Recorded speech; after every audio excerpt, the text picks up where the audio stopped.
Welcome to the presentation of a lecture from Gnostic Radio, a free public service from the Gnostic tradition of Samael Aun Weor.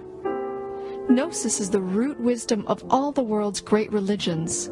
Gnosis is a universal teaching of practical science, whose goal is absolute liberation from suffering and the complete development of the human being. This lecture is one of hundreds available as free downloads, podcasts, or transcriptions. Our lectures range in topic and complexity in order to address the many needs of humanity. We invite you to browse our library of lectures to find teachings that suit you. Each Saturday, Gnostic Radio broadcasts live and includes a free online classroom allowing listeners to see images, read related scriptures, and ask questions of the speaker. To learn how to participate, visit gnosticradio.org. Gnostic Radio is a service of Glorian Publishing, a non-profit organization. The lectures and radio broadcast have been made possible by the financial support of listeners like you. Most spiritual schools recommend a donation of $10 to $20 per lecture. To make a donation, visit gnosticradio.org. Now, with heartfelt wishes for the end of suffering for all creatures, we begin the lecture. May all beings be happy.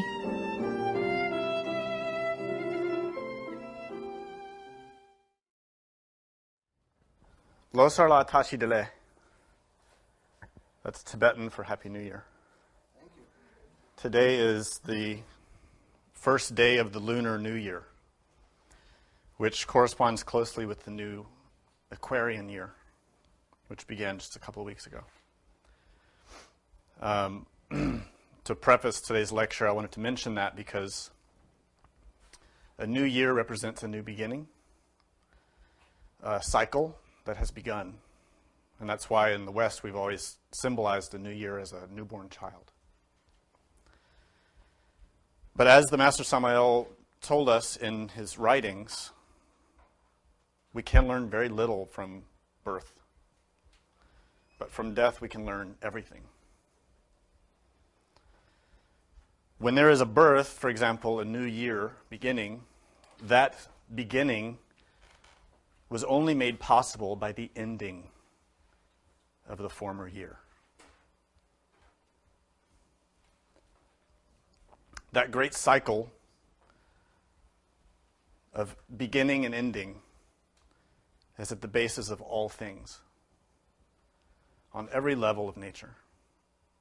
Everything begins and ends in great cycles, great circles or spirals. So no matter where we look in nature, at any level of the universe, we find beginnings and endings. In the midst of those beginnings and endings are great progressions or movements of energy. Those movements of energy form a continuum, a flow that has no beginning and no ending, but are instead a series of beginnings and endings. Our mind struggles to conceptualize the infinite, and yet time is that. It is an infinite circle. It has no beginning, it has no ending, but it is a series of beginnings and endings. That clue is at the very heart of Gnosis. The comprehension or cognizance of birth and death. Not only birth and death of a physical body, but birth and death of a soul, of a planet, of a universe. For the next few lectures that I give, I'm going to explore and analyze the subject of death. Death has many aspects, many facets.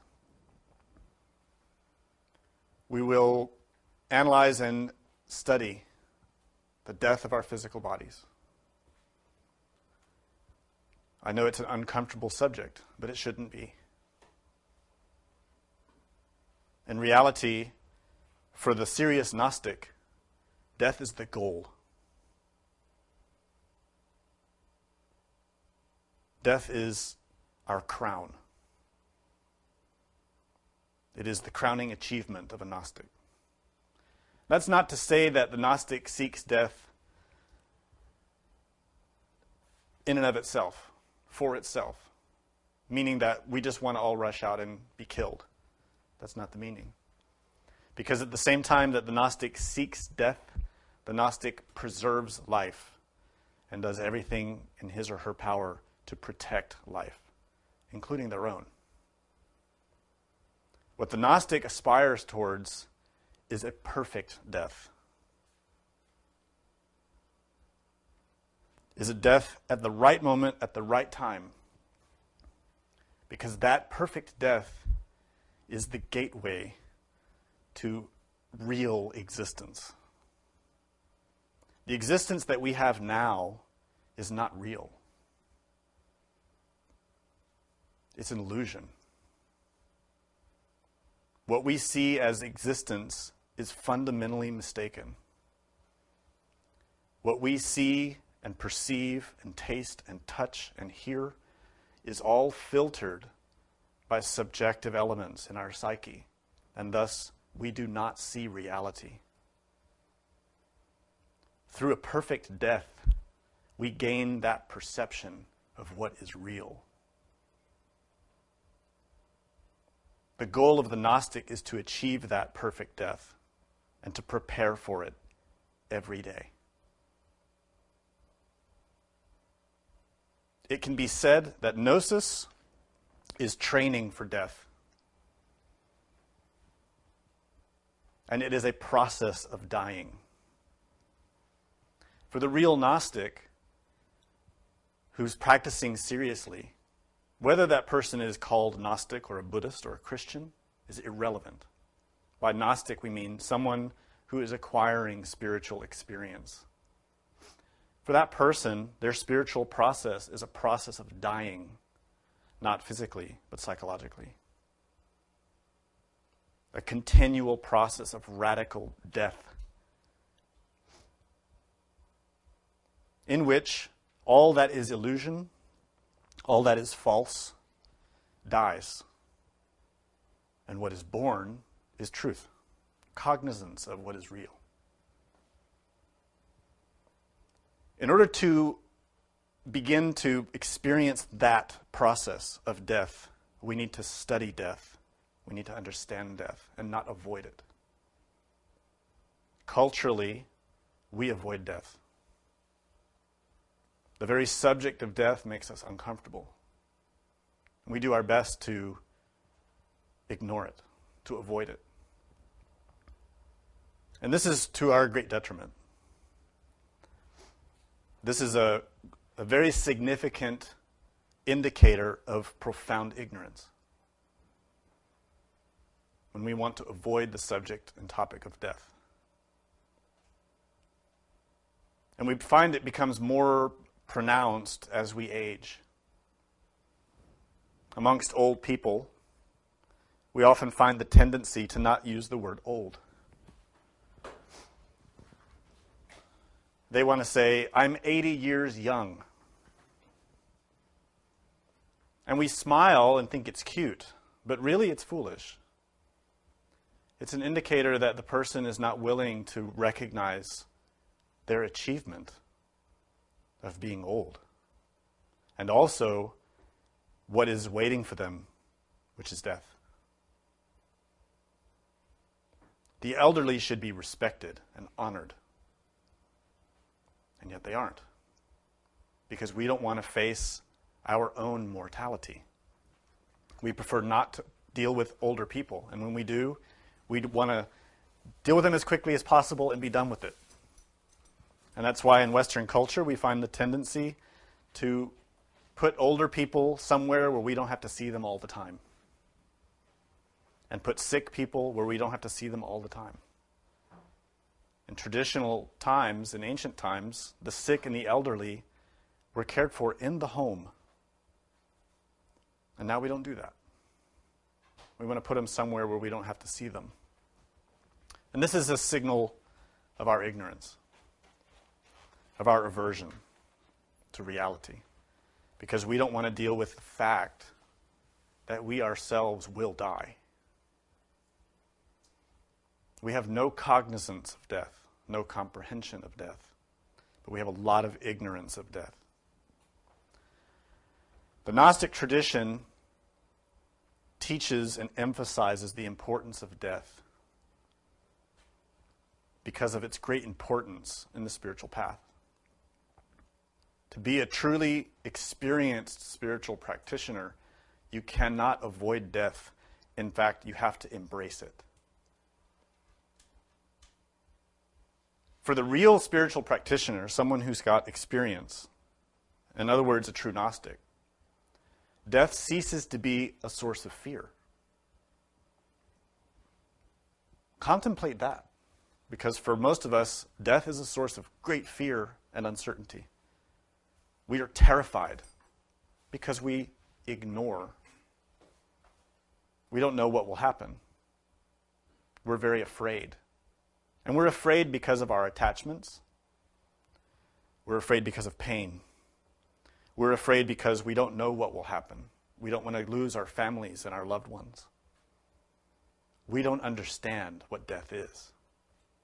This is why we're going to teach the next few classes, to help us overcome that, to not be afraid of death, but instead to look forward to it.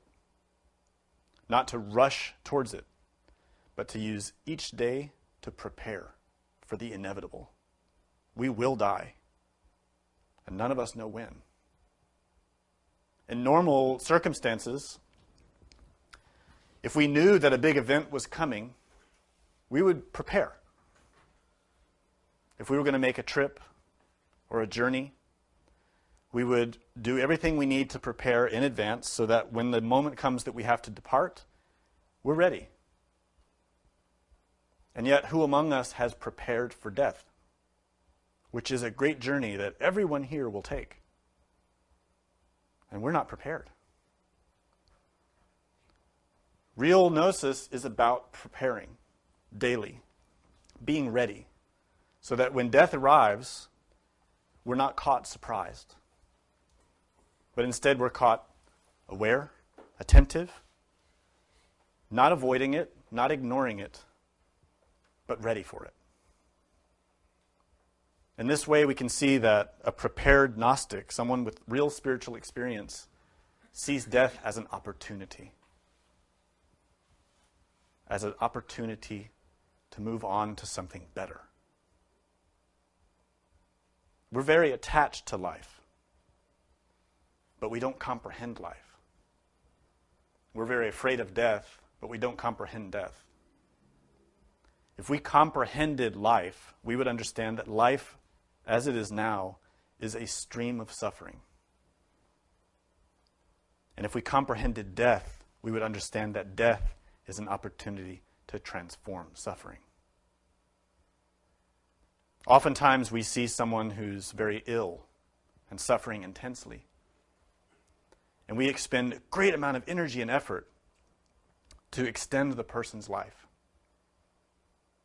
When there are cases in which the person would be better off to die and take a new body, rather than extend their suffering for days or weeks or months or years.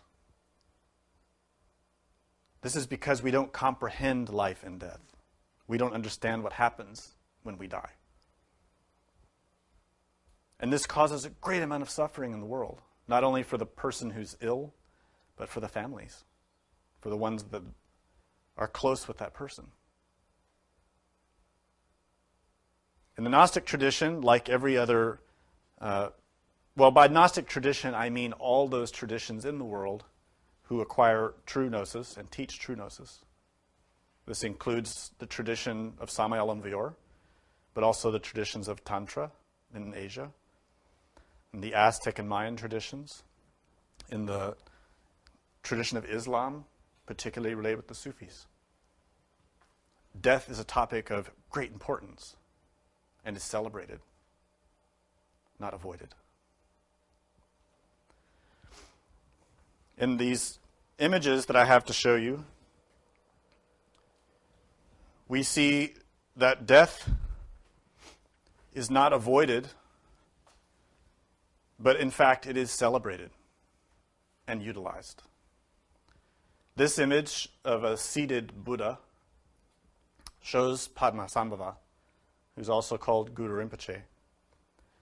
And he holds, you'll always know it's him, partly by his mustache, his beard, but also by his hat and his red robes and by his staff.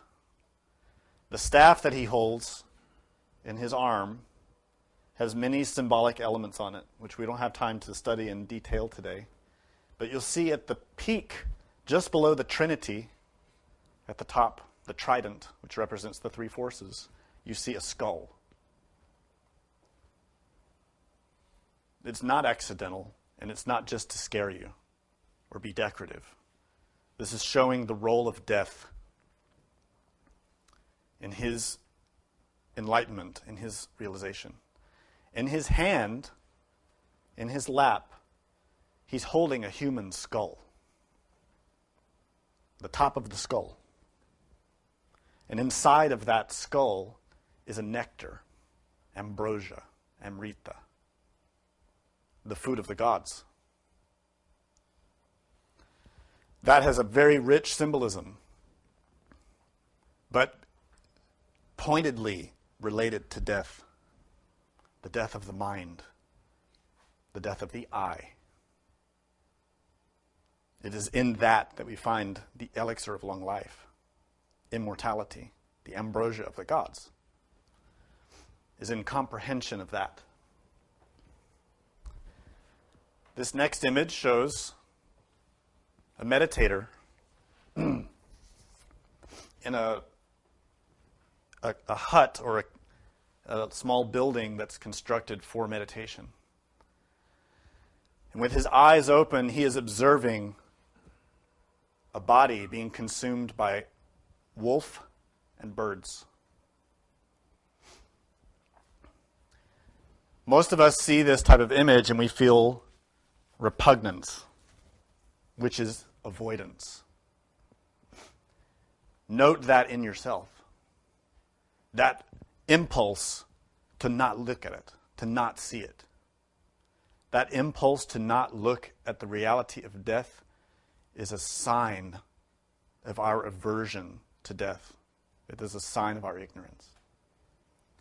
The Gnostic needs to look squarely in the face of all experiences and neither avoid or indulge, but instead comprehend. This image represents the foundational teaching of all forms of Buddhism, which is naturally a foundational teaching in Gnosis, which is Buddhism. And that is comprehension of the inevitability of death. This is why in Sutrayana level instruction, which is the foundational level instruction, all students undergo an extended period of meditating, visualizing, imagining their own death. Not just once, but every day. To daily meditate and imagine one's own death. Most people, when they hear about that, think, that's so morbid. Why would you do that? It's only going to make you miserable. This is the reaction of the ego. The reaction of the I, which is our obstacle to enlightenment. The reality is, we will all die, but we don't realize it. We're not cognizant of it. We don't comprehend that. The evidence is abundant. If you knew you were going to die tonight, wouldn't your schedule change?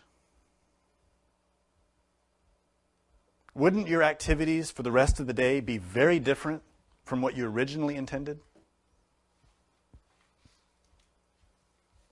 That proves that we lack cognizance of death, because it is 100% possible that any or all of us could die today. No one can disagree with that. None of us know when death's coming. This building could collapse. There could be an explosion of a gas main. There could be a war. There could be a bomb. There could be a disease. There could be any number of causes which at any moment can arrive without any influence from us, without our ability to overpower it or contradict it. Death can come like that. And the graveyards are filled with people who are very surprised by death.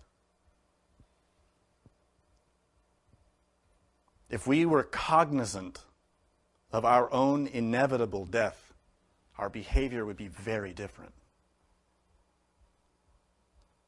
This is why it's important to study death, to meditate daily on one's death. This is not simply to meditate and think to oneself, one day I will die, so I better be a better person, spiritual, practice more. It's fine to think this way, but the actual practice is to spend time visualizing the decay of one's body. Take a moment now. Feel this body. Become cognizant that it will die, that life will recede from it, and that all of its functions will stop. The blood will stop flowing, the breath will stop flowing, the brain will shut down, the organs will stop moving, and all of the heat will begin to recede towards the heart, and the body will become cold, and it will never move again. Do any of you feel terror? Fear? This is why you need to meditate. So that when the moment of your death arrives, you will not be afraid. The instant that you die, your state of mind determines what will happen to you next. If you die afraid, that fear will propel you. And you don't want that. We want to die cognizant, in harmony, peacefully, with a balanced psyche, so that as we pass through the doorway of death, we can enter into a new life cognizantly. You see, life is very complicated. Bring into your imagination now life. Not just your life, all life, all that is living. Imagine all life on every level. Quanta, molecules, cells, organs, organisms, families, communities, societies, cities, countries, continents, planets, solar systems, galaxies, universes. Life is huge. It's very difficult to hold that in one's mind. The immensity of living, of all that is alive. But you see, as complex and beautiful and terrifying as life is, it is only one side of a great coin. When you flip that coin, you have death. And it is just as rich, complex, sophisticated, beautiful, and terrifying as life. But we completely ignore it. Even though, for countless ages, We have passed from one side of the coin to the other. How do we know this is true? None of us remember, right? We know it's true because we know about energy. Anyone who's studied physics has heard of Einstein.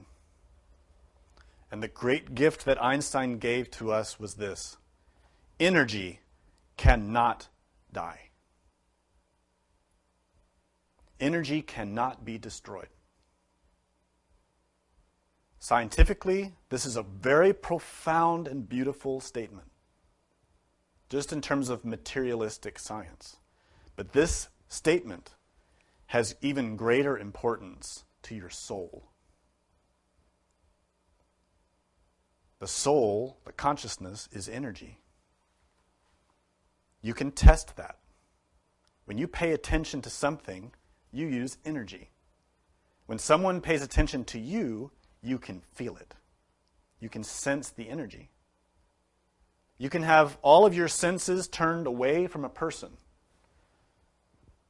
But when they look at you, when they pay attention to you, you can feel it. And you turn around to say, somebody looking at me?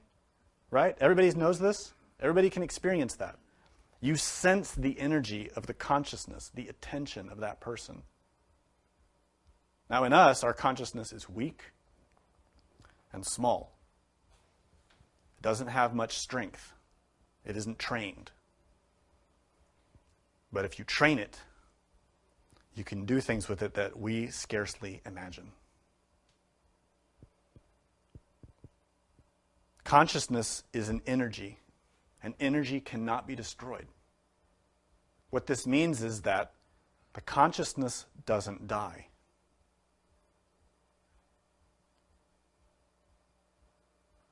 It doesn't die. The consciousness is an energy that changes. It changes according to cause and effect. This is what we need to understand. How it changes.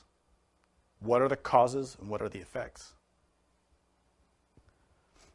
When we say that consciousness does not die, we need to understand what that means.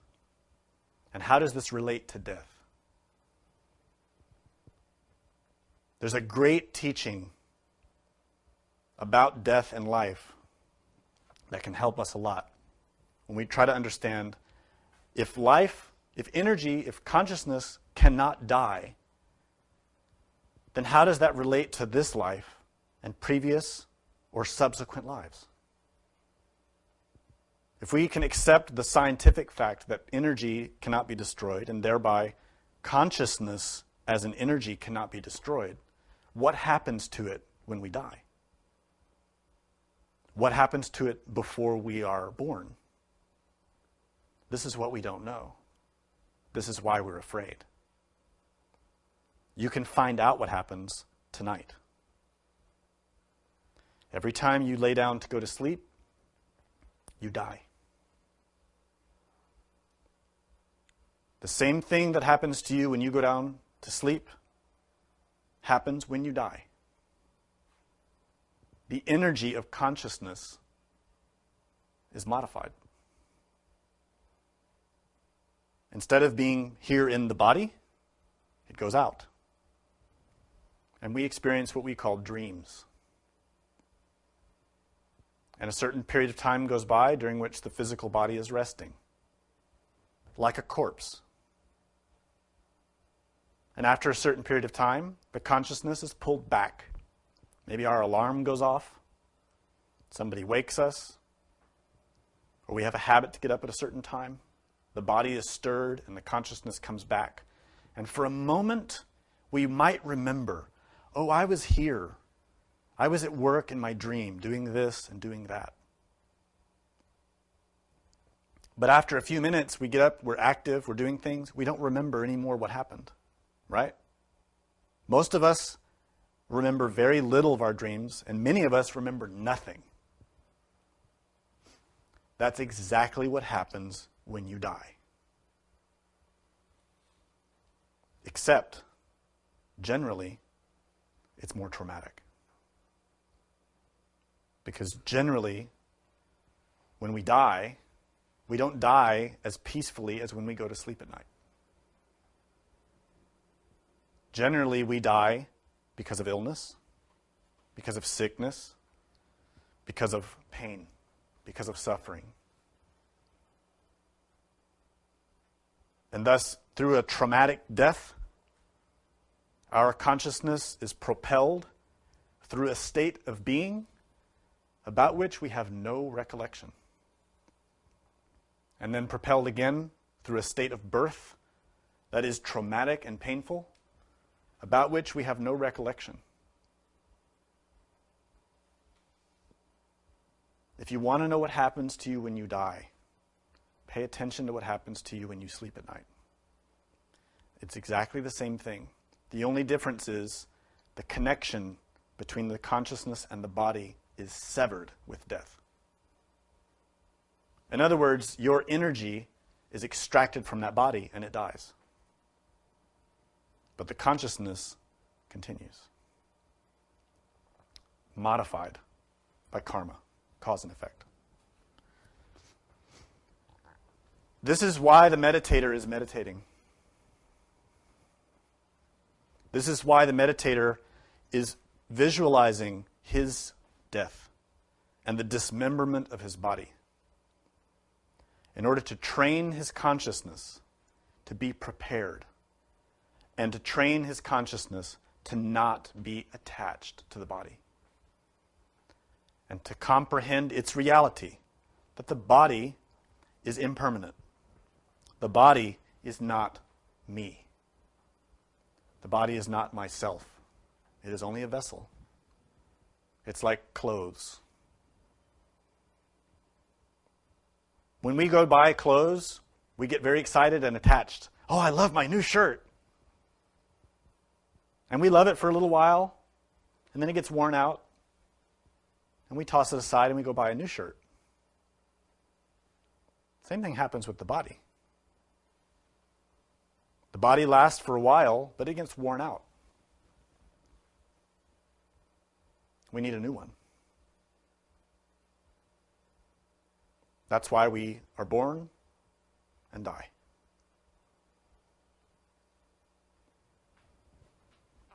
Comprehension of that produces equanimity, non-attachment.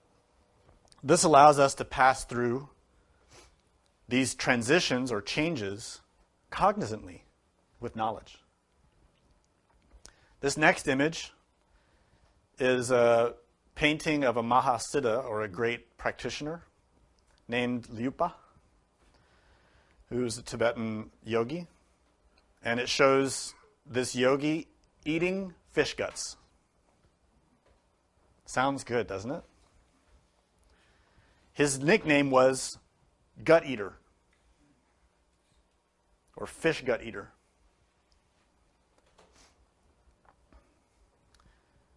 We all think this is disgusting. Pay attention to that. That aversion is significant. The reason that this image was painted, and the reason that this story of this meditator has come down to us over many hundreds of years, is that it shows a teaching that his life represents. He wasn't eating fish guts to impress us. You know how little kids do that? Well, I'll eat that disgusting thing if you give me a nickel.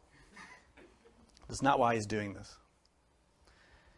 Luipa is eating the entrails of a fish to represent the training that one needs in the mind, to not be attached to any sensation, but to see sensations for what they are. He was training his mind to be in equanimity, to have one taste. That is the taste of reality. To not be attached to pleasant sensation, and to not avoid unpleasant sensation, but to comprehend, to have no preference. That equanimity is central to comprehension of death. We don't have that. All of us are very much conditioned, and And if you want to put the more accurate word, it would be caged. Caged in attachment to pleasure. And caged in aversion to the unpleasant sensations. I recently had the beautiful opportunity to observe a friend eating a fish soup. And this friend was loving the fish soup and ate one bite and thought, oh, I don't know what that is. So he asked, and it was fish guts. And you should have seen the change in his face. Let me point out something that happened there. Before he knew it, he liked it. But that concept, fish gut, it was the mind that did not like it, not the tongue. That's what this image is representing. This tendency that all of us have to be a victim of the mind's preferences for pleasure. To us, it may seem insignificant. What difference does it make? Why shouldn't we enjoy the pleasures of life? And then we have this dualistic game that the mind starts to play. Well, does this mean that I should now only seek unpleasant sensations? Should I just be eating fish guts all the time? You see, the mind gets trapped in these dualistic notions. The answer and the teaching represented in this painting is to comprehend death, which is on the skull, the skulls and bones that he's dressed in. One needs to develop one taste. And that is to taste all things as they are. To not have the preference, the craving and the aversion that swing on the pendulum of ignorance. Do you see those three forces at work? Craving, aversion, depend on ignorance. We suffer because we ignore the reality. Thus we crave and avoid. By comprehending that craving and aversion, we can see the ignorance. And when we can see the ignorance, we can acquire knowledge. We need to develop that capacity of one taste. To a very powerful degree. Because when we face death, we will probably face death with pain. With anxiety, with the crying and moaning of our loved ones, with the tearing of our own heart, because we don't want to leave our children, our parents, our spouse. It's going to happen. Notice in yourself that you want to avoid this. That aversion is ignorance. It is what's swinging the pendulum of suffering in your life. Don't avoid it. Comprehend it. We will die. Prepare yourself. Start now. That training is a process of comprehending craving and aversion. Understanding. Not having preferences, but instead resting in the midst of whatever happens and being the same. This is why Samael Aun Weor said we have to let ourselves be carried by the current of life. Right? He said that, but then in another passage he said we have to swim against the current. Both are true. Going with the current of life means that we should not be focusing our attention on changing our external circumstances. That means when someone serves us a plate of food and we react with craving or we react with aversion, that's ignorance. We should instead react with gratitude and eat it. With gratitude. Whether we like it or don't like it. That plate represents not just food, but life. Karma.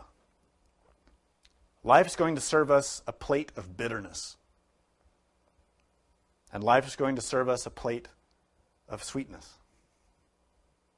And our reaction to that determines our future.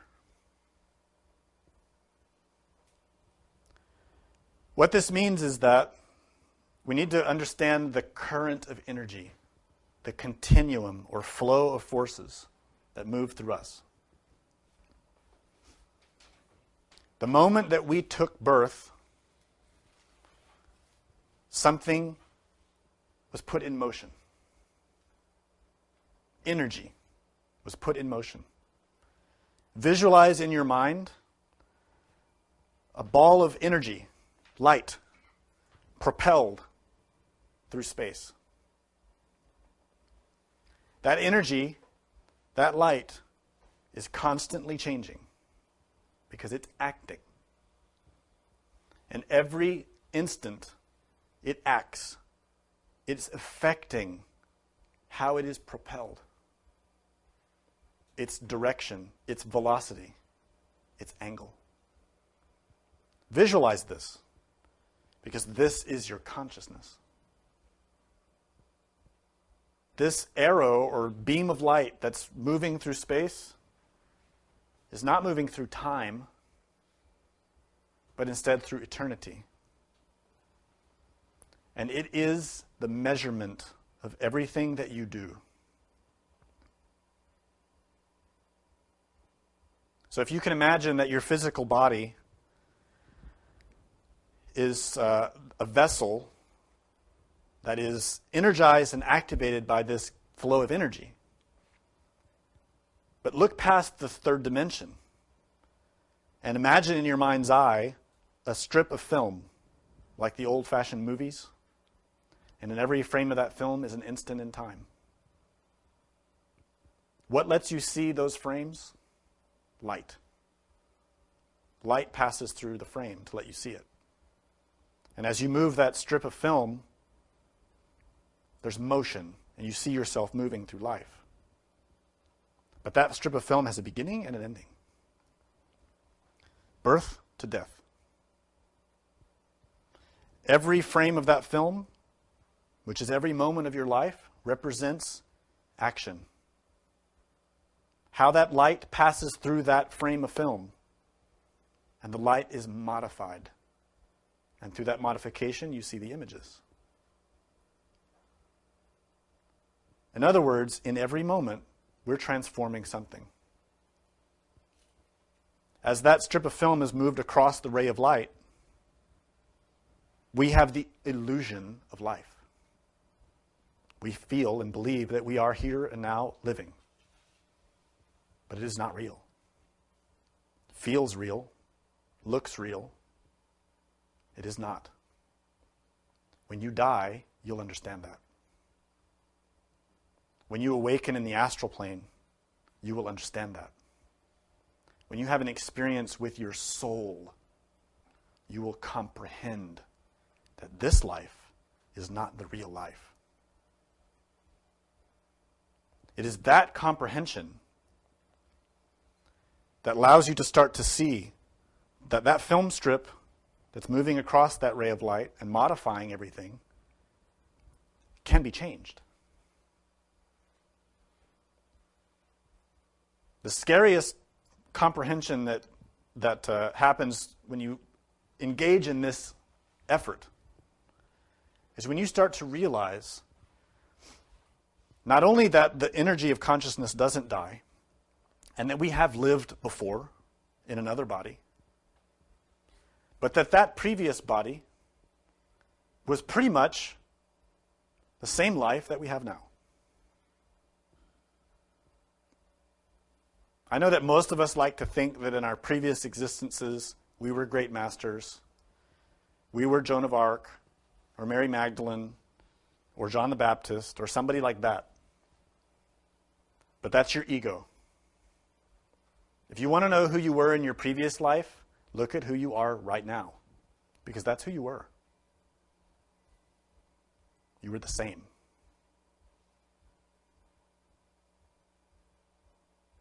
Doesn't feel good. but it's true.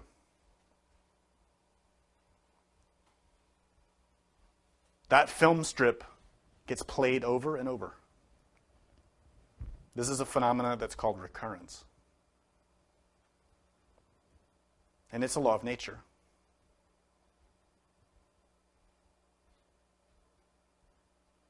The psychological tendencies that we have repeat again and again, from existence to existence. Yet, in each existence, they become more complicated. Is your life complicated now? Or passes through phases of complication? Those phases of complication were set up in your previous existences. Don't avoid them. Don't avoid looking at them. Comprehend them. And it's through that comprehension that you can stop the repetition. This is what's represented in this image. Singepa. There's another Mahasiddha. This Mahasiddha is represented with a vessel of water or liquid in his right hand and a peacock feather in his left. And on his head is a skull and a scroll, a scripture. This Mahasiddha is representing that through comprehension of death, through gnosis or knowledge, which is that scroll or scripture that he is always mindful of, comes the ability to equilibrate forces, which are his two arms. The liquid, the water, is very significant. It is also ambrosia and rita, which is related with sexual energy, but also all energy. It is knowledge. It is mayim in Hebrew.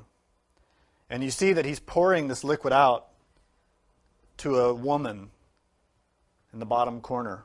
That woman is a disciple. In other words, he's giving his knowledge. Just a drop at a time to aid that disciple.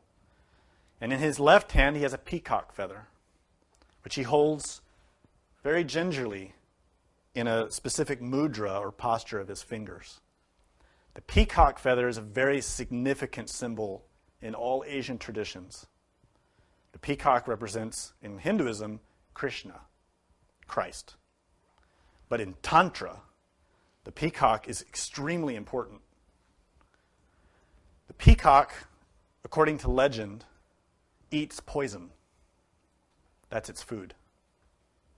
And yet, look at what it does with that food. It eats poison, but creates the most beautiful display of feathers on any bird. The bird is related with the mind, the capacity to fly on the winds. The peacock represents a tantric practitioner who takes the poisons of life, the bitterness of desire, craving and aversion, and comprehends that and transforms it into beauty, into love. This is the meaning of Tantra.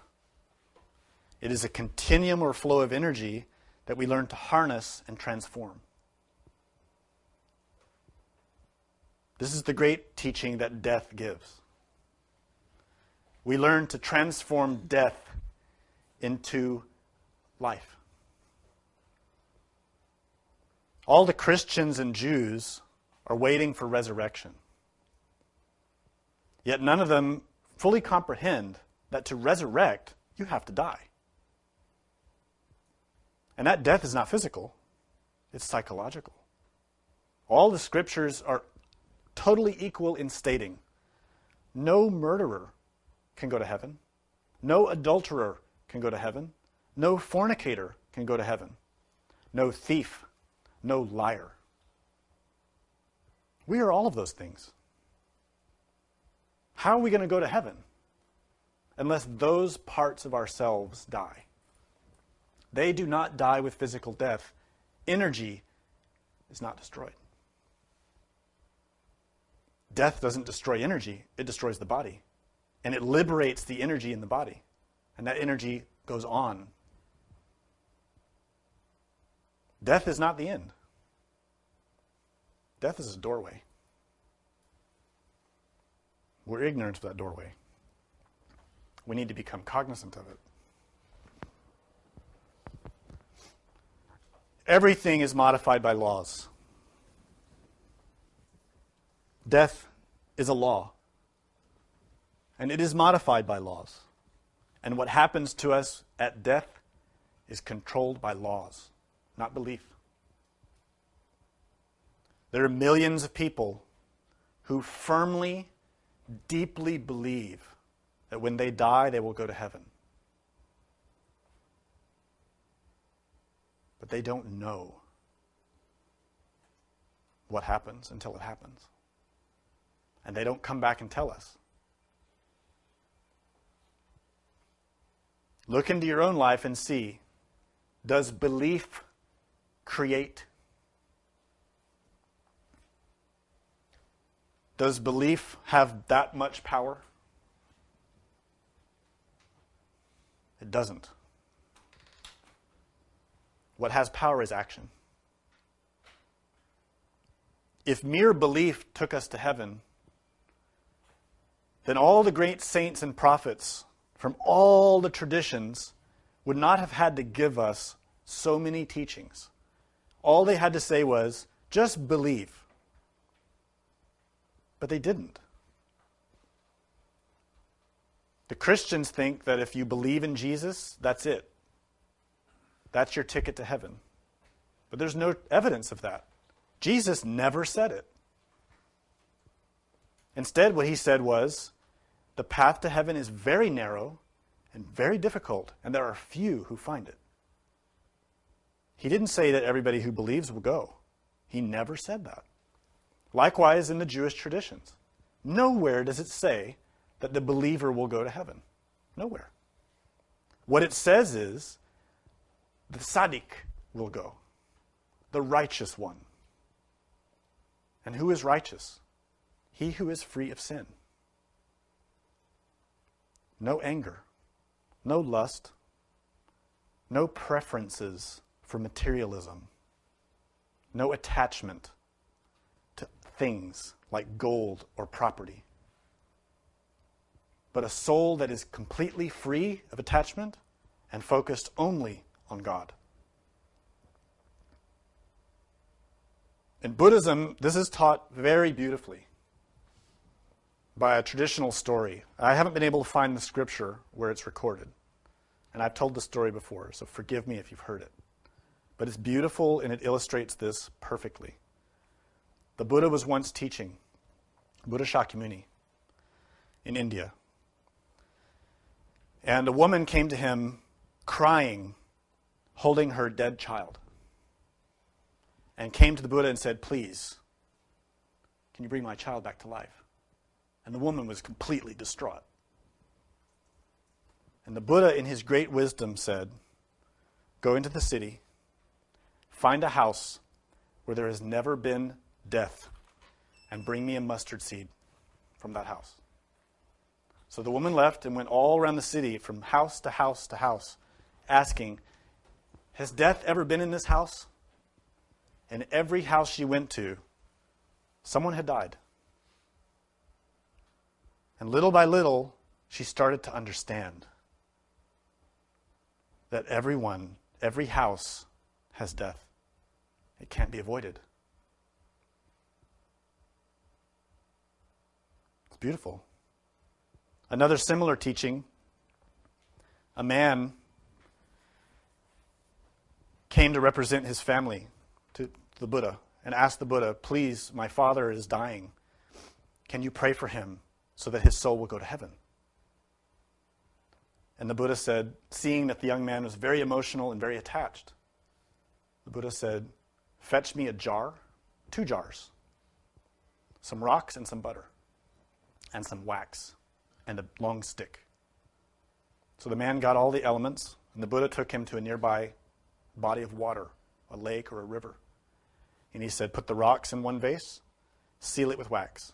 Put the butter in the other vase, seal it with wax. The man did so. And the man was full of faith. He was convinced that the Buddha was going to do a ritual to propel his father's dying soul to heaven. So the Buddha said, put the jars in the water. And the young man did so, full of faith. And the Buddha said, take the stick and break the jars. And the young man did so. And after a moment, the butter floated to the top and floated away. And the Buddha said, I can't do anything for your father. What will determine where he goes is what is in him, what he has done. We need to look in our mind. What is in us? The rocks represent attachment, heaviness, density, pride, anger, resentment. The butter represents the purity of consciousness that is unattached, that is refined, that is light. What happens to us when we die is determined by what is in us. The quality of that light stream of our mind that is propelled through space, through eternity, by our every action. Every action modifies energy. When we act, whether with the body, the heart, or thought, with anger, we modify the light of that moment with anger. And anger does not belong to heaven. Anger belongs in hell. It is a hellish energy. That action of anger, that thought, that emotion, or that physical action causes that energy to become trapped in complicated laws, meaning it becomes dense. And every time we persist in acting on that anger, we make it more dense. The same is true of pride. The same is true of lust. The same is true of envy, gluttony, laziness. In every moment, that film strip of our life is passing by, and we modify energy in every moment. That means how you will die is determined by your state of mind right now. If death comes right now, your state of mind will determine the nature of your death. Think it's impossible? Many people have just laid down and died. Like that. My uncle, that happened to my uncle. He laid down, young man, laid down and died. Nobody expected it. In my own family, every case of death was unexpected. Not one person in my family was waiting for death. Not one. All of them were caught surprised. And in that surprise, that shock, the pain, the uncertainty, all of those qualities modify the consciousness. The last moments of the dying one define their death. This is why the Gnostic trains for the perfect death. To be prepared. To be ready. So that death is not a surprise. Death is a welcome doorway. This is why we train constantly in attentiveness, in one taste. Whatever experiences are coming to us, we don't accept them or reject them. We comprehend them. We transform impressions. When someone criticizes us, we transform that into love. When someone praises us, we transform that into love. Not taking the words personally, but instead comprehending the person who said it and comprehending the effect of the words on ourselves. When life gives us bitterness, we don't react with aversion, we comprehend. We receive those impressions and accept our karma. When life gives us bounty, we don't become attached. Instead, we receive that as karma, knowing that things are always changing. Today it's good, tomorrow it's bad. We have to be always attentive, on the cusp of the wave, receiving everything with indifference. That indifference is not the indifference of not caring. It is equanimity that cares but is not attached. It's like having a child. If you're a parent, you know that sometimes your child is very happy, comes and gives you hugs and kisses, and the next minute the child is angry and screaming and hitting you.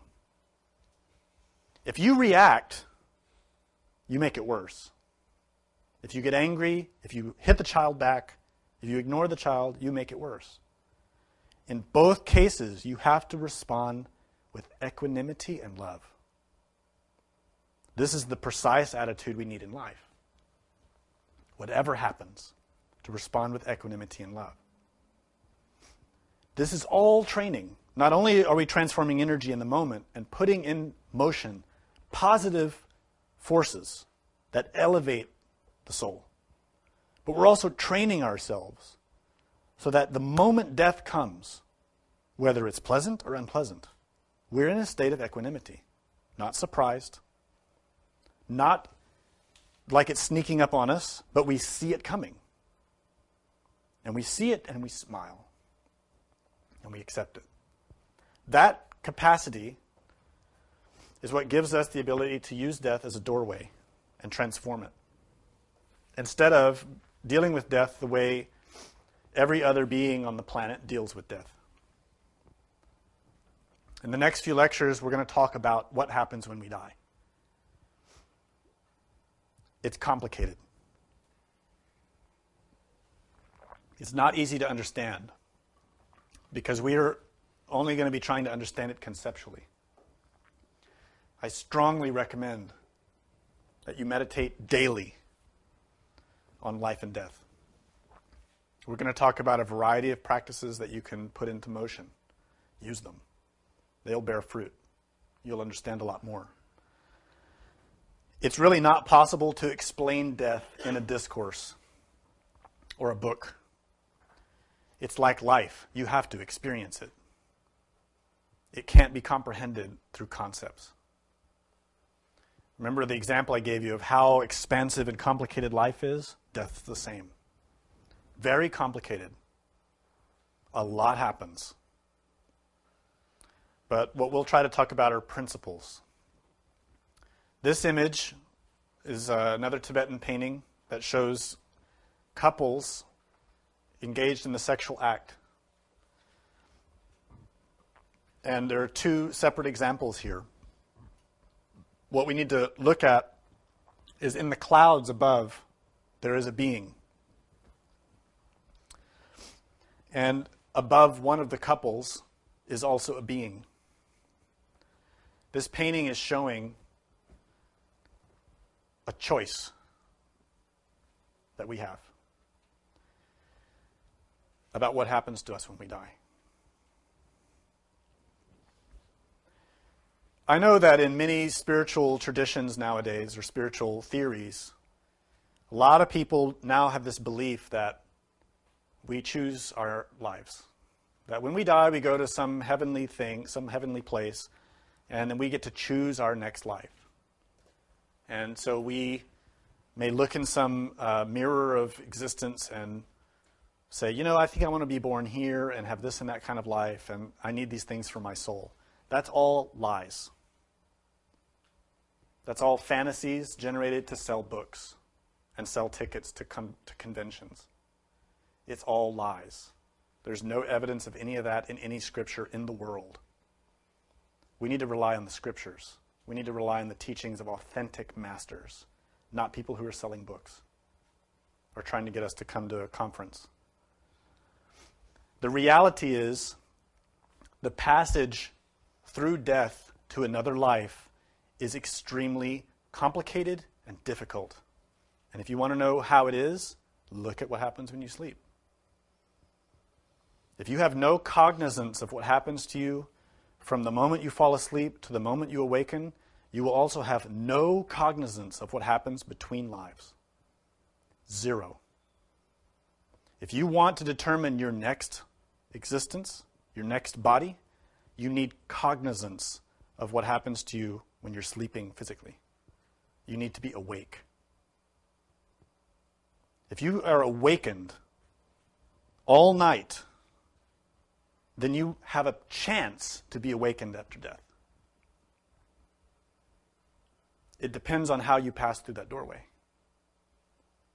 If you pass through that doorway through a trauma and become identified through your death with an attachment to your family, attachment to your children, attachment to your car, or your wealth that you've amassed that you're going to lose now, that attachment will determine your state as you pass through the between.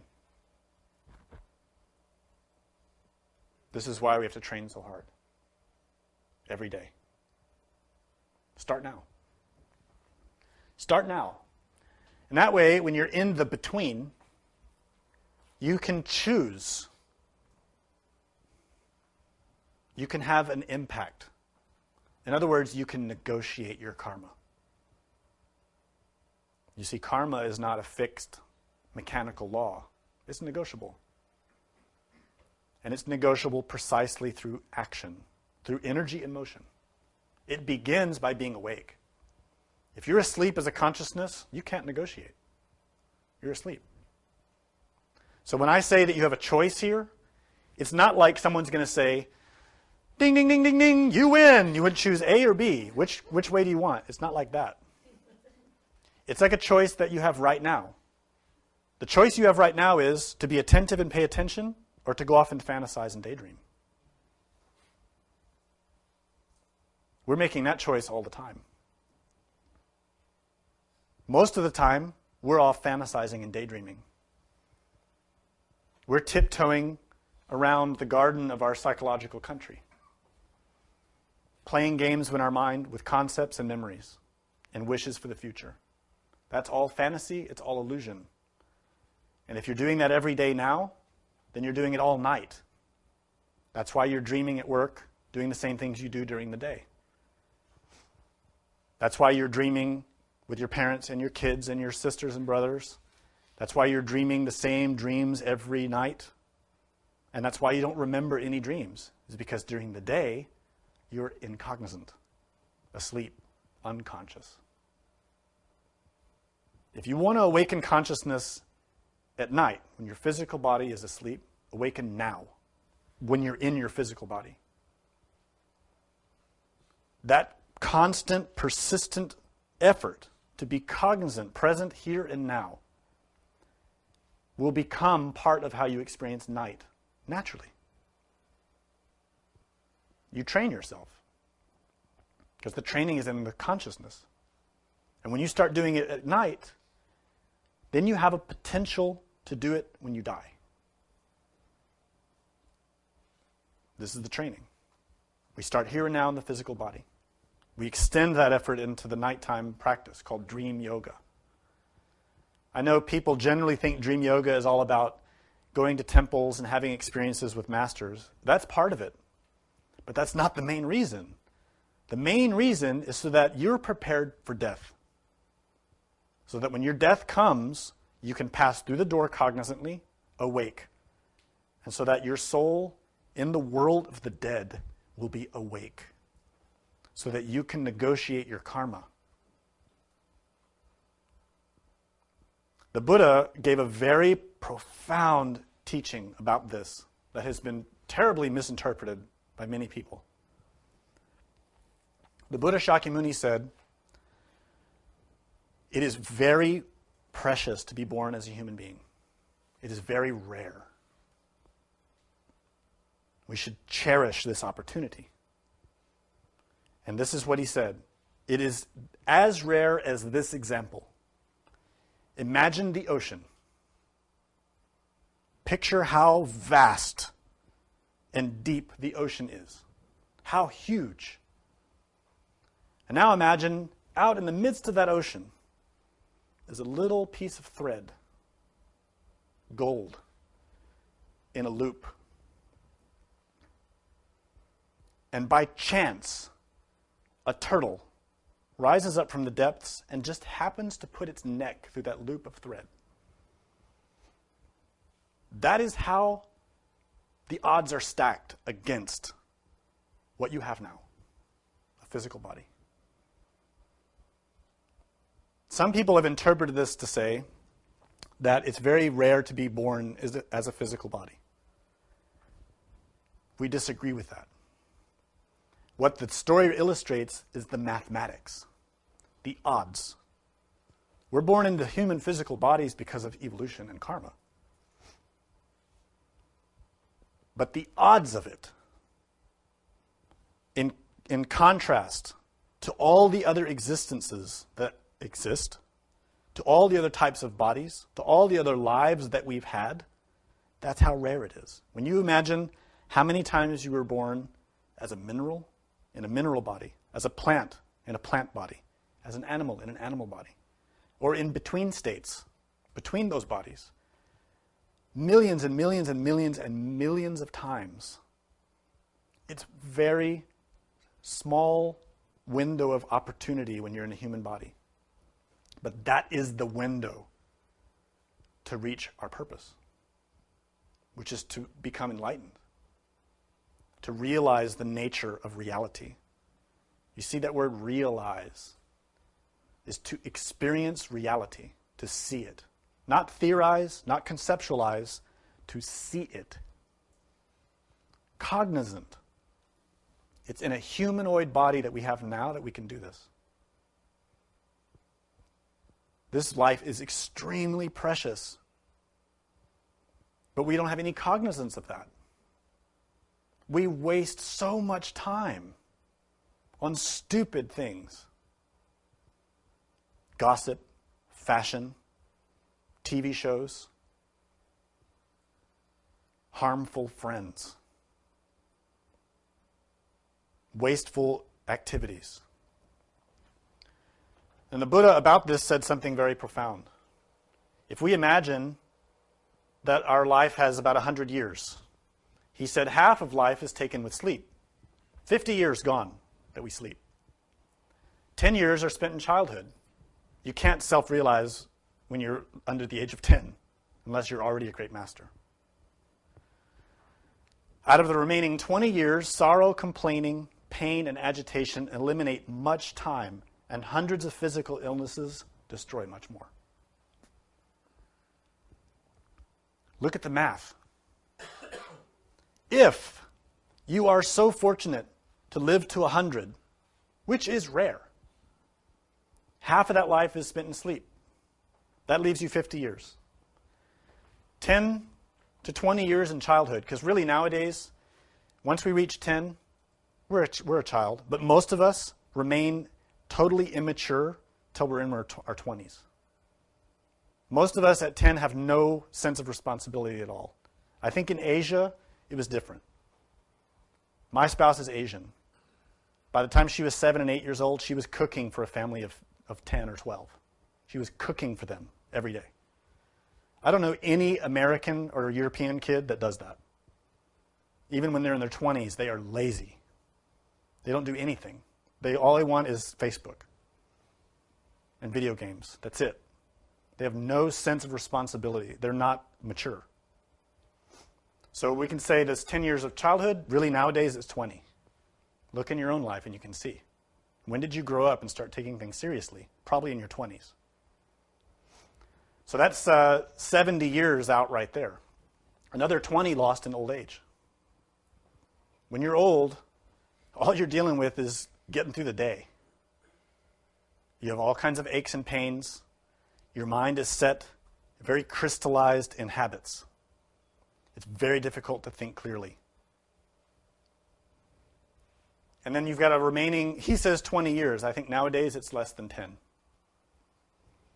In which sorrow, complaining, pain, and agitation eliminate a lot of time. Look at your own life. How much time do you spend sad, complaining about things, in pain, or agitated? Probably all of it. Right? When we're honest. Probably all of our time. And then the rest of the time we're sick. So where in that equation is there time to have an equanimity psychologically and to practice spiritually? A few seconds? A few hours over a whole life? It's not much. And to cap this off, we're going to die, and we don't know when. Do you understand what I'm trying to impart to you? Motivation. Get motivated. Wake up.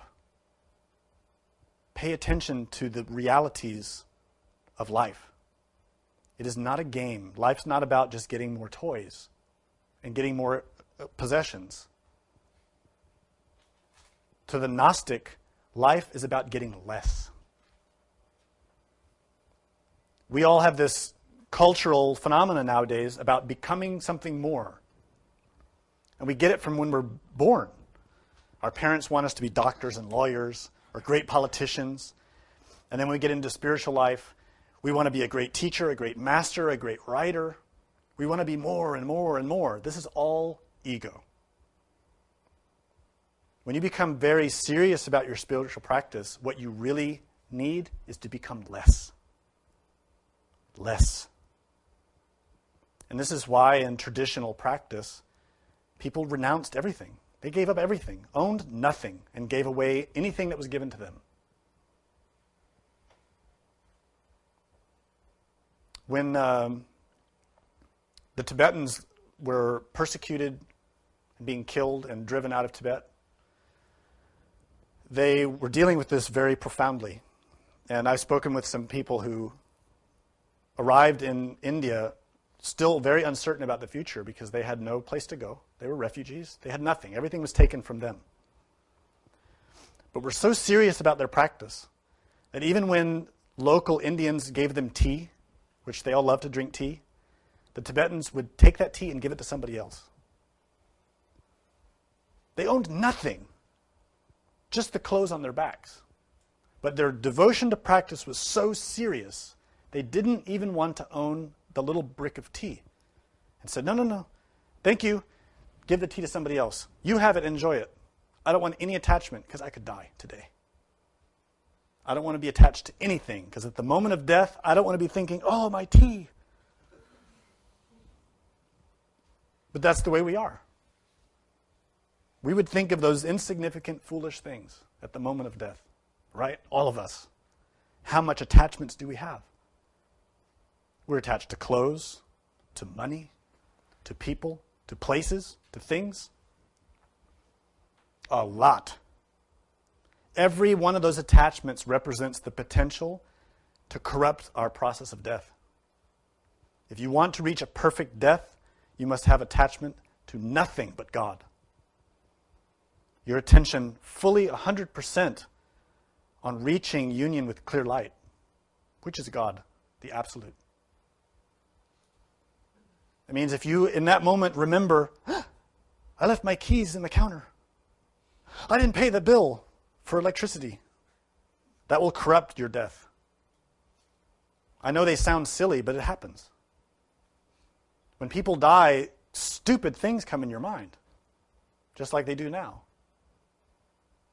Don't think that you'll be able to control everything that's going on with you psychologically when you die. It's very traumatic and difficult experience in most cases. You need to do a lot of preparation to not have that happen to you.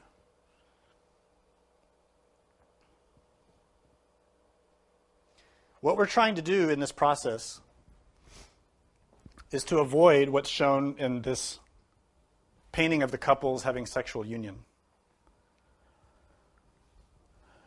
In a quick synthesis of what happens when we die, the energy that was projected through our lifespan is a mass of cause and effect. It is energy, light, consciousness projected through eternity.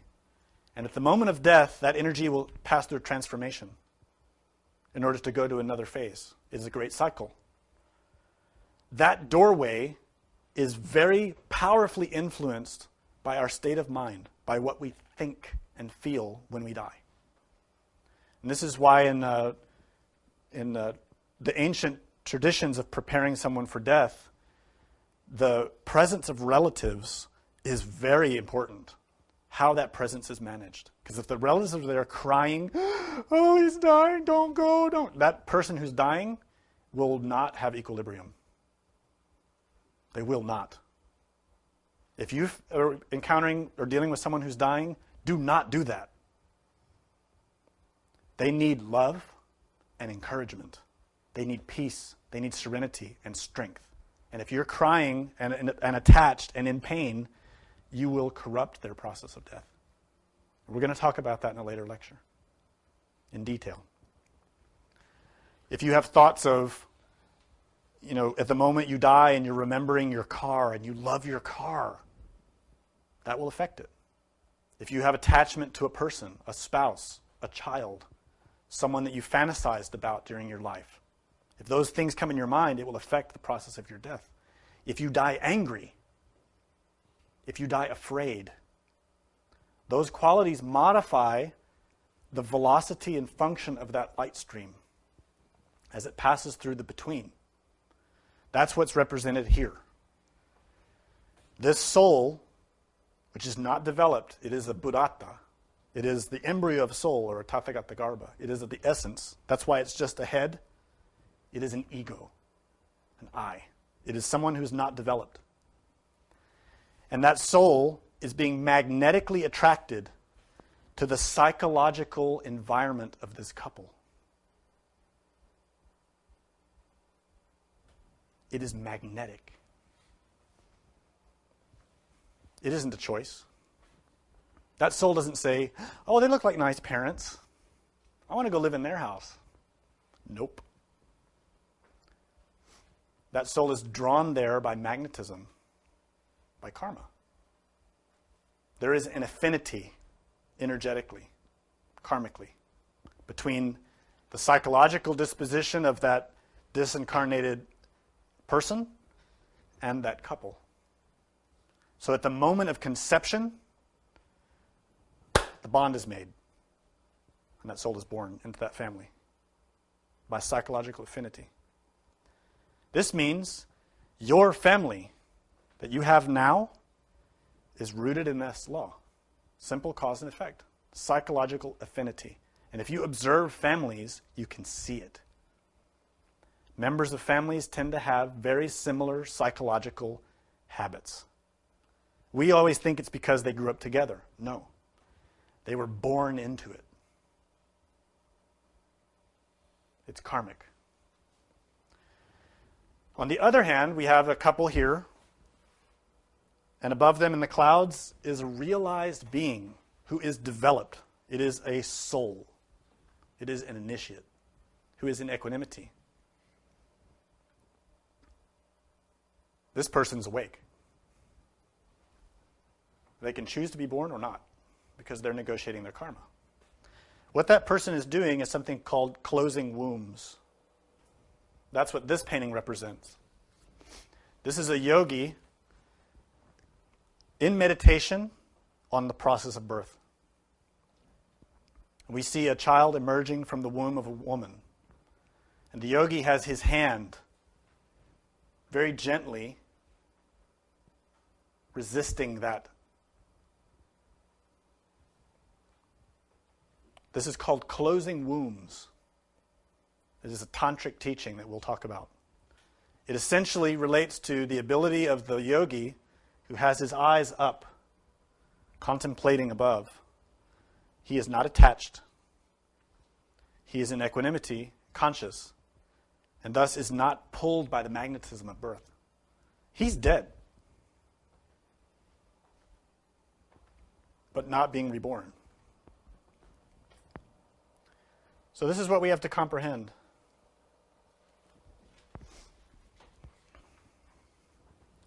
In the next few lectures, we'll talk in detail about all of these many facets of death. Physical death, mystical death, spiritual death. It's very deep and profound. And if you are interested in learning more about this subject, meditate. You can read a lot of books if you want, but you'll just get a lot of concepts from that. If you really want to know about death, meditate. Meditate every day on your own approaching death. What does that mean? How do you meditate on that? Visualize it. Not visualizing a funeral and all your relatives weeping, because that's only going to beef up your pride. Oh, they're going to miss me so much. I love them. That's not the kind of meditation I'm talking about. I'm talking about meditating on what you don't want to meditate on.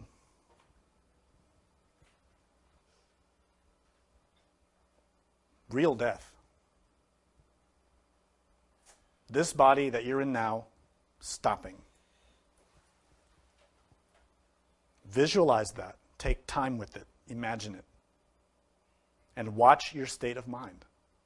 And how you avoid it. And you don't want to deal with it. And your mind wants to be distracted and think about happy things. Concentrate. Visualize the death of your body. Visualize not only its death, but its decay. We are scarcely aware that these bodies that we have are very impermanent and very weak and filled with all kinds of really gross stuff.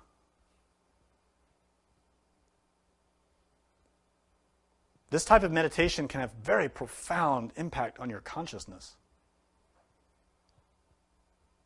Not only will it give you a great motivation to work hard, and it can give you great serenity and dispel fear, but it can also cultivate enormous compassion.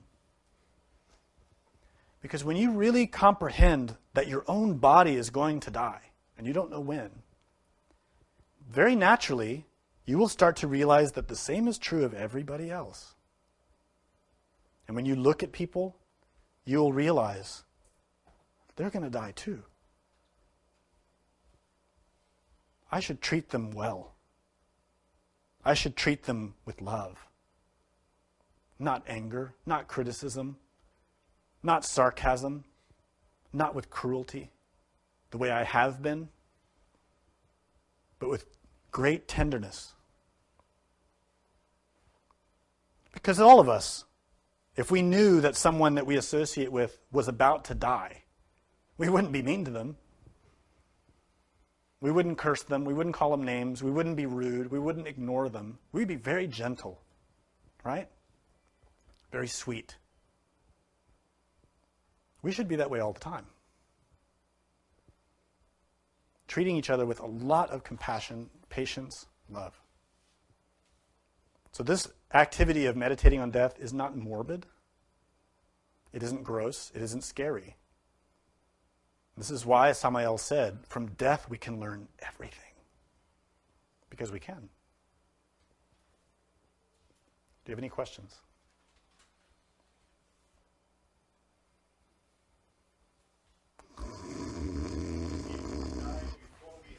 Everybody's sleeping. Clear our egos. And if we have another chance to come back, how do we store the information of the path to continue in our next life? Beautiful question. How do we continue the path in our next life? In relation with what happens with the ego and the consciousness. We're going to talk very specifically about that in subsequent lectures. But the short answer is simply this. Our mind stream has levels of depth. What we're experiencing now in our daily life is extremely superficial. That is the personality and the intellect and some emotional qualities. These are all extremely superficial. When we die, all of those things die. We don't take our personality with us to the next life. We make a new one. That means that if we're studying religion or spirituality and we're not becoming cognizant of that, all that information remains superficial, and when we die, we forget it all. And that's what happens to most of us. But knowledge that you have become cognizant of means that it's become part of the soul. It's deep, and that can never be taken away, no matter how many times you're born, no matter how many times you die. It is you. That knowledge is you. That knowledge cannot be taken. This can be understood when we see certain types of people who are born with certain kinds of knowledge. I don't mean the ability to do well in Jeopardy. I mean musical skill. Other types of skills. These are people who have that kind of knowledge deep inside. Sometimes it's still ego, very deep egos. But we have the case, for example, of certain people who have become very cognizant of spirituality and from a very early age show that. Very deep understanding. And that's a soul who has become cognizant of knowledge to that level. All of us have some of that to some degree, because we all have cognizance, but of different things. If we want to keep this teaching and not forget the path in our next life, we need to become deeply cognizant of the path. That is not through memorization. It isn't by wearing an outfit or going to a certain school. It isn't by following somebody or believing in somebody or paying dues. It is none of those things. It is cognizance, comprehension, being conscious, being awake, experiencing it and knowing it from experience. And that doesn't come through belief or theory. It comes through work. If you want that, meditate. A lot. More than you can imagine, meditate. Be very motivated. And comprehension of death is a very powerful motivator. Not from morbidity. And let me make a comment on that. There are many people who study and teach about the meditation on death and comprehending death, but they become very morbid, very dark. This is wrong. If you look at all these images that I showed you, none of these masters are morbid. And we tend to think of meditation on death or, angels of death. And we always imagine the cartoon image of an undertaker, very tall, skinny guy wearing all black, has a very pallid complexion. Angels of death or masters of death don't look like that. They look like this. Padmasambhava. They are beautiful. The angels of death, who we will talk about, are beautiful. When they go to work, they take on a spectral appearance, a scary appearance. But that's just their uniform. It's symbolic. But the actual being, the actual angel, is an angel with extraordinary beauty. But we have to comprehend those things, not just believe them or accept them or reject them. More? Does the consciousness reincarnate in parallel universes simultaneously as well? Does the consciousness reincarnate in parallel universes simultaneously?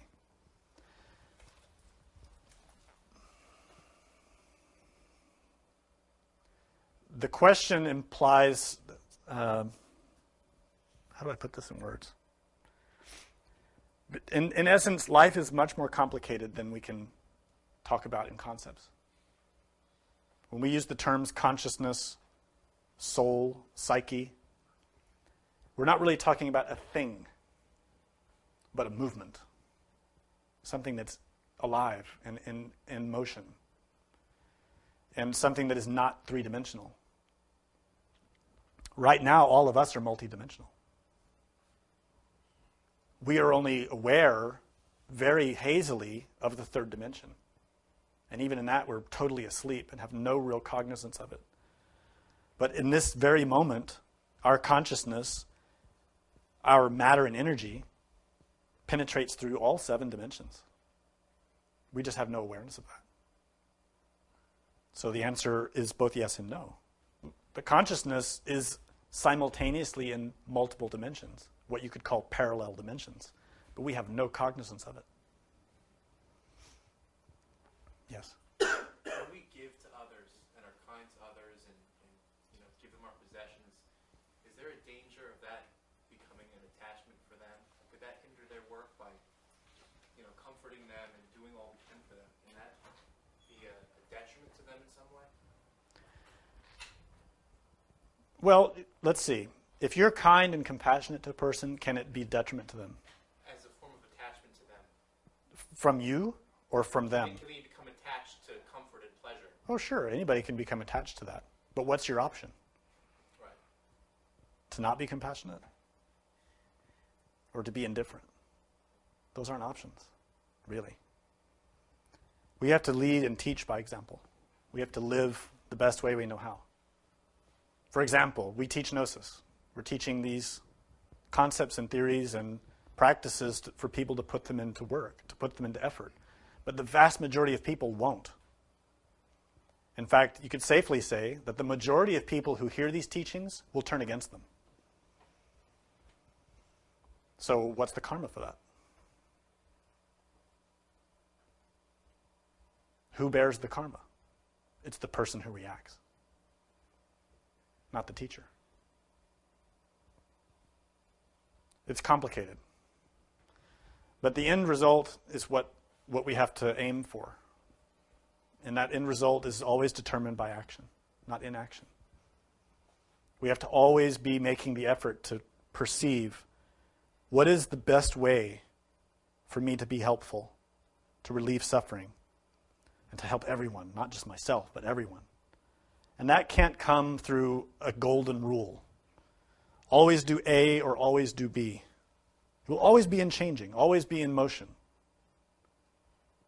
In one moment it's right to do what's on the left, and then the next moment it would be right to do what's on the right, because things are always changing.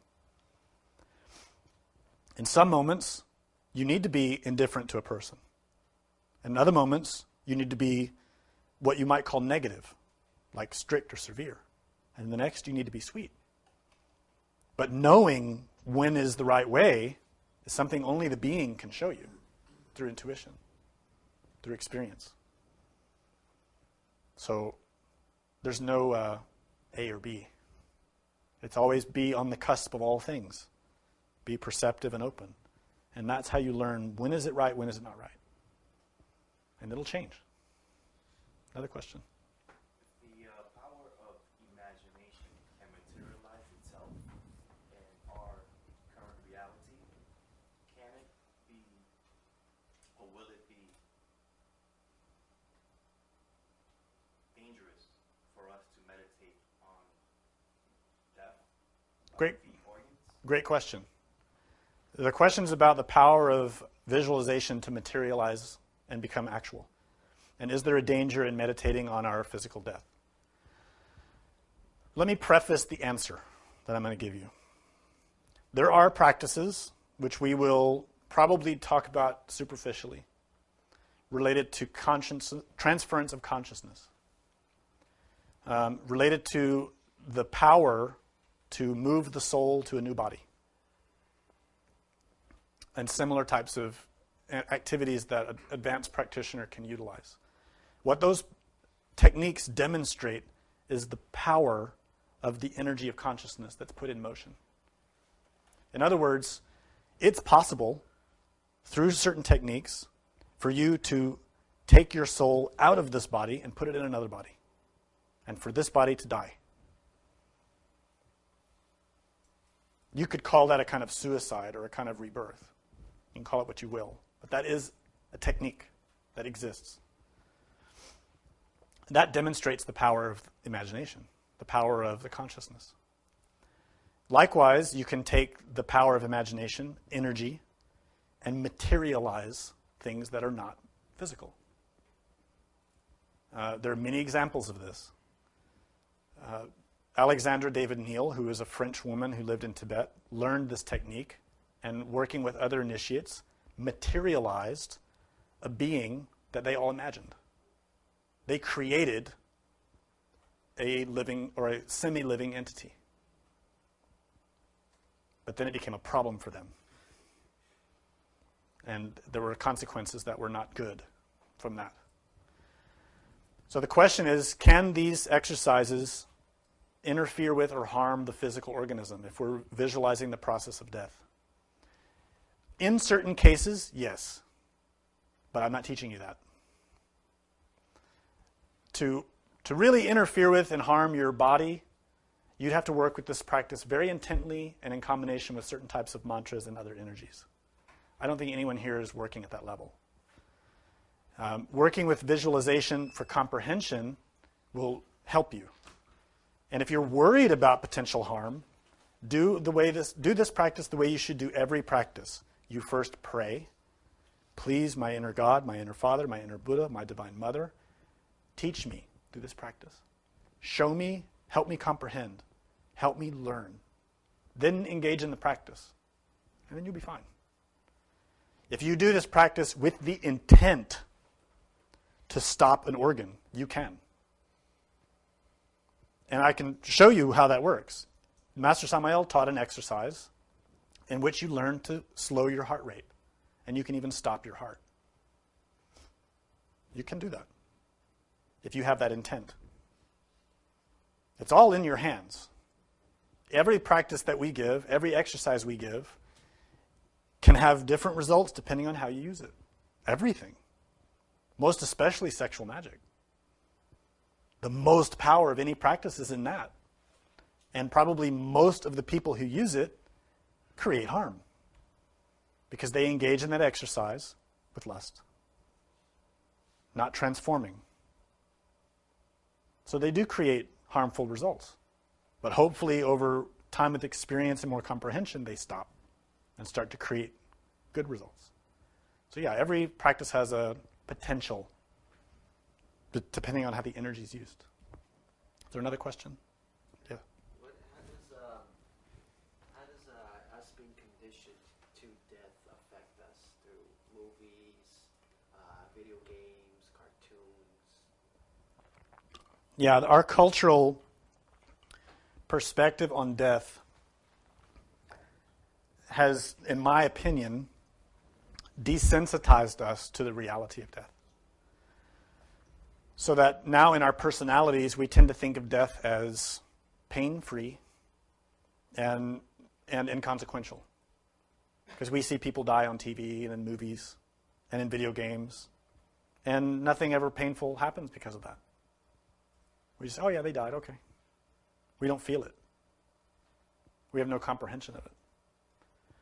And yet then, when somebody actually dies, we're completely overwhelmed. We become in an altered state where we can't even deal with the reality. And this shows the fundamental ignorance of our point of view of death. It lacks reality.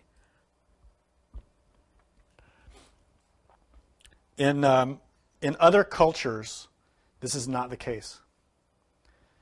In other cultures, for example, some Asian cultures and some South American cultures, death is part of daily life. Death is something that you see.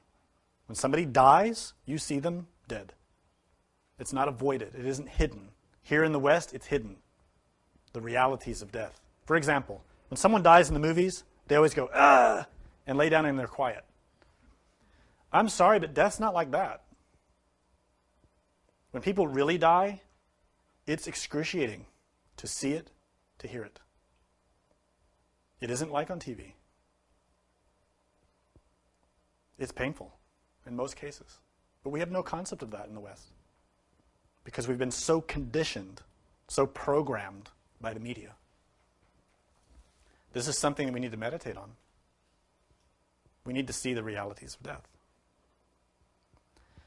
In the Tantric tradition, this teacher, Padmasambhava, Guru Rinpoche, as part of his training, spent extended periods of time meditating in carnal grounds. A carnal ground is a place where dead bodies are placed. And depending on the status of the person, would be their state. The rich would have a big pile of wood and be burned rapidly by the people who worked in those places.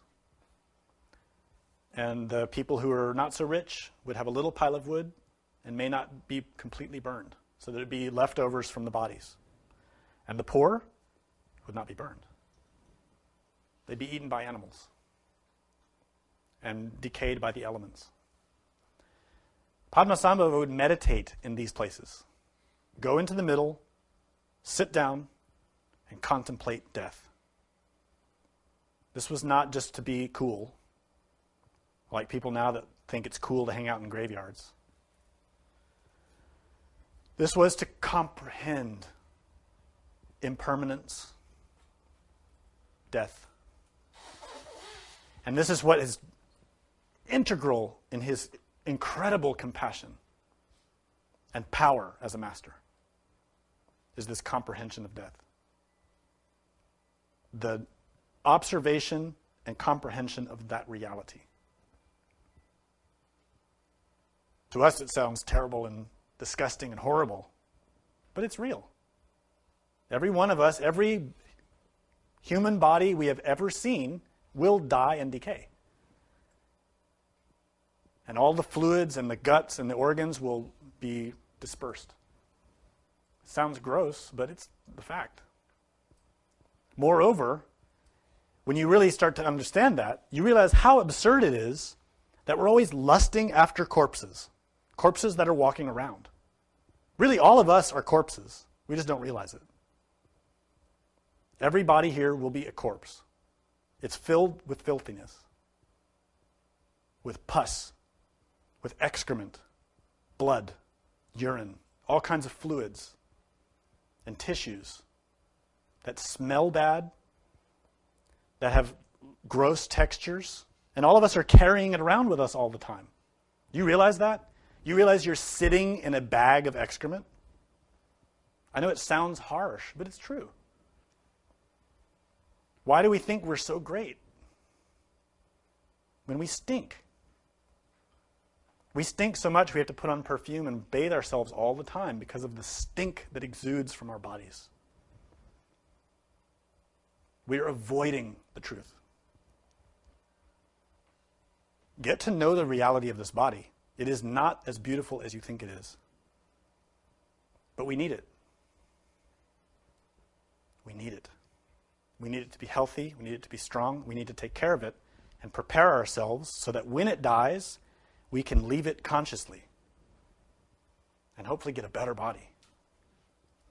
Maybe the one that doesn't smell that bad. Any other question back here? Any more questions?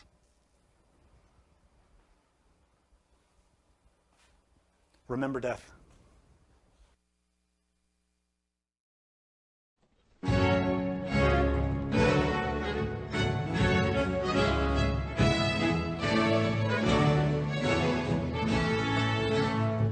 The presentation of this lecture was made possible by donations from listeners like you. Help Gnostic Radio to help others. Make a donation by visiting gnosticradio.org.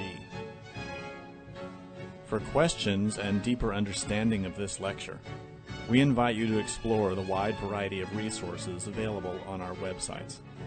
Thank you for your support. May all beings be happy.